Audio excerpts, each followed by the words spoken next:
72-79. Nets win it over the Knicks. Let's send it to the locker room and Mike Harris. Okay, thanks very much, Ian. Let's join Armen Gilliam, his post-game comments.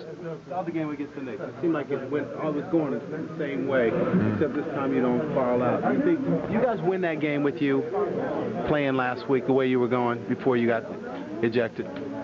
I thought we had a chance to win. The thing is, as long as we execute on offense, we have a great chance to win. If we go out there and, force a lot of shots down the stretch, or we don't rotate the ball to the open man, it becomes too difficult to win.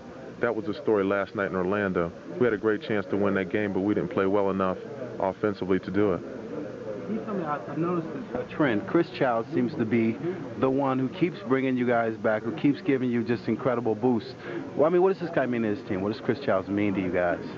I mean, he's a great shooter, and the thing about a guy who's kind of new on the scene, a lot of people don't know about him. They don't know what kind of player he is. They see him on the floor. They haven't seen him before. They think, well, this guy's been in the CBA. He's probably an average player, but actually Chris has been a great help to us. Okay, man, take care. I'll see you. And, a big part of why we won tonight was because he came and hit some threes in the fourth. Hammer, some people say that you got pretty emotional after the loss last night. Do you think that this was a reaction to that, your emotional outburst? Yeah, it was a very disappointing loss because we beat ourselves. And I don't think we can afford to do that. We've lost too many games because we weren't smart. And that's the same thing we did last year. Tonight was a whole nother story. We played smart down the stretch. I just thank God we won, and hopefully we're going to continue to do that from this point on. What did you say to them?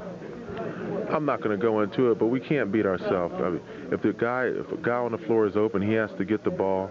If the other team sets a press offense against us, then we have to get into it, and everybody has to be in their spot, and that's something that didn't happen in Orlando, and that's why we lost the game. Butch talked about checking your egos once you get on the court. Do you think that was a problem? Yeah, that was part of the problem. That's what I'm talking about with guys playing their roles and just taking what comes on the court. A lot of times you want to go out and play well, but you have to be smart enough to play as a team and be concerned about the overall team victory, not having a personal victory. As long as we win as a team, everybody in here should be happy. One thing that this team did tonight was keep its emotions in check, and you didn't do that last time against the Knicks, so I'm sure you probably talked about that. Yeah, I thought we tried too hard to beat the Knicks the last time. I think in the fourth quarter in New York, we went out and rushed a bunch of shots, and everybody tried to take it upon themselves to make the big shots. But tonight we played with a lot of poise, and down the stretch we passed the ball around, and everybody got some pretty good looks at the baskets. Yeah, 22 points. P.J. Brown, can you talk about P.J. Brown's contribution? Yeah, P.J. Played great for us and scored 20 points for us. And I think he's a player that doesn't score consistently, but some nights he can really get it going on the box, and that's what he did tonight, and I'm glad he did. We really needed those points. Armen, thanks very much. Bill, Ian, back out to you.